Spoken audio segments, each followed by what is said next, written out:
My mom stole $20,000 of my wedding money and gave it to my stepsister. The fallout is worse than I could have imagined. My stepsister was going to get married this summer, but due to COVID, she had to postpone. Unfortunately, she ended up losing a lot of her deposits, and now her budget is less than half of what it used to be. She also has to buy a new dress/bridesmaid's outfit because she's now deciding to have a winter wedding instead. Also, is this like a Jon Snow wedding dress? The wedding is coming.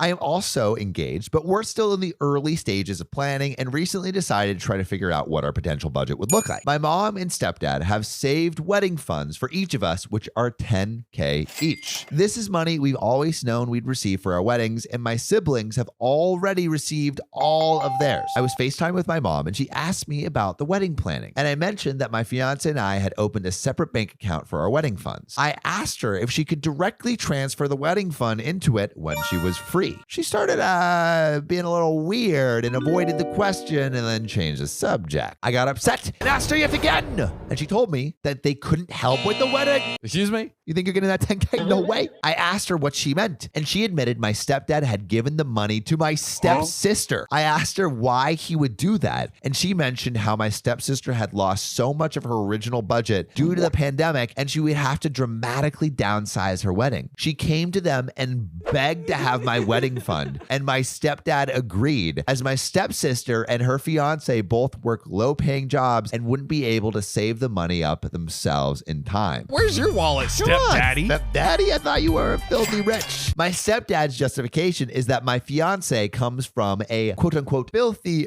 rich family, and that his family could make up the difference for what they would no longer be contributing. This is just the beginning. Wait until part 2.